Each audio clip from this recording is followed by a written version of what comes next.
Îi minte Dumnezeu pe Adam și Eva sau o păcălește pe Eva șarpele? Hai să vedem.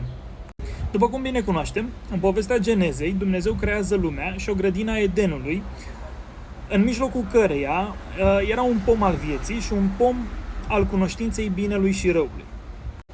Apoi Dumnezeu îi interzice lui Adam și doar lui Adam, pentru că Eva nu era încă creată, să mănânce din pomul cunoașterii binelui și răului. Ulterior apare și Eva chiar la țanc pentru a fi păcălită sau nu, vom vedea, de către șarpe.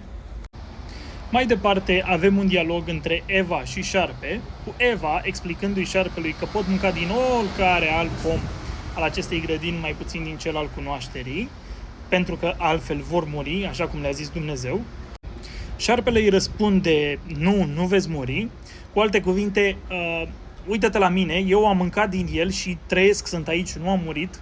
Dacă eu, un biet șarpe, am reușit să mănânc din el și să trăiesc, dar rămite voi, oamenii.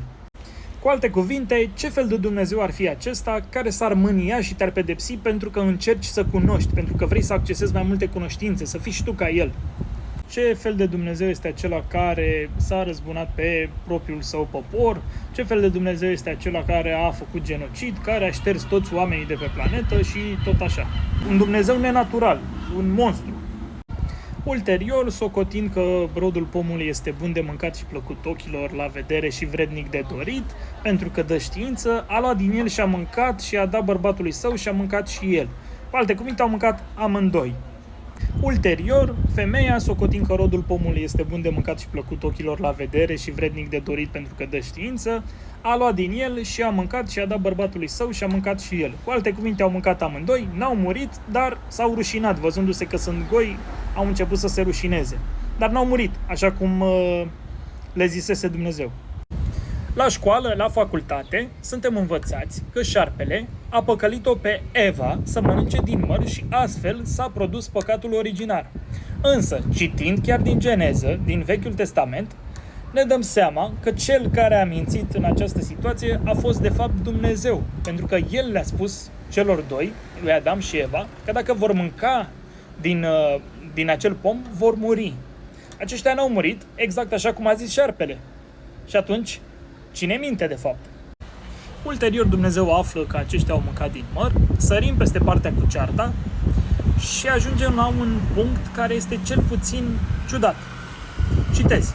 Și a zis Domnul Dumnezeu, iată, Adam s-a făcut ca unul dintre noi, care noi, cunoscând binele și răul, și acum nu cumva să-și întindă mâna să ia roade din pomul vieții, să mănânce și să trăiască în veci. Aici avem două mari probleme. Prima este cea în care Dumnezeu zice să-și întindă mâna și să ia roade din pomul vieții, să mănânce și să trăiască în veci, care ne arată egoismul și gelozia de care vă vorbeam mai devreme.